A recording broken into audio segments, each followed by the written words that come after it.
Board में आपके 1 number के प्रश्न में मूल से जुड़ा एक प्रश्न आता है जिसमें कि ये पूछा जाता है, या तो सीधे ही पूछा जाता है कि मूल वास्तविक होंगे या काल्पनिक होंगे, उसके लिए कौन सी कंडीशंस लगेगी वो हमें पहचाननी होती है, या फिर कोई भी बहुपद दे दिया जाएगा और पूछा जाएगा कि इसके मूल वास्तविक होंगे या काल्पनिक होंगे, तो वो हमें पहचानना होता है। तो उसके लिए जो कंडीशन है, जो शर्त है, वो क्या है, b² - 4ac, जिसमें से a b c क्या है, ये जो x² का जो गुणांक है वो a होता है, x का गुणांक है वो b है, और जो लास्ट में जो संख्या है वो c है।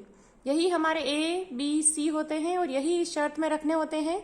अगर हम b² - 4ac ज्ञात करें और वो 0 से बड़ा आता है तो मूल वास्तविक होते हैं और साथ ही भिन्न भी होते हैं।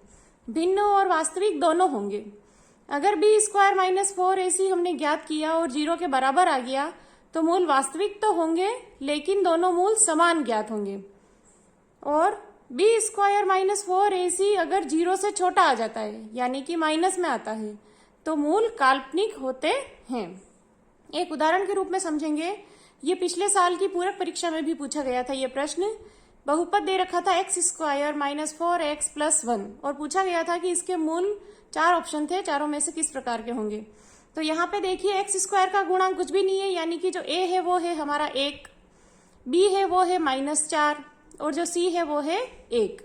ये बहुपद के रूप में है, जैसा ऊपर आपने देखा a और b और c, ये तीनों हमने लिख लिए। अब हम इस सूत्र में रखेंगे b² - 4ac, तो b की जगह पे रखा -4, उसका स्क्वायर हो रहा है, वर्ग हो रहा है, -4 ये सूत्र के हैं, a हमारा 1 है और c भी हमारा 1 है।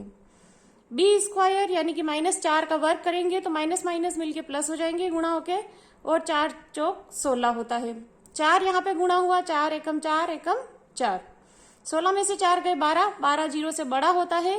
तो हमारी शर्त के अनुसार जैसे ही b² - 4ac हमने ज्ञात किया और ये 0 से बड़ा आ रहा है तो मूल वास्तविक भी होंगे और भिन्न भी होंगे।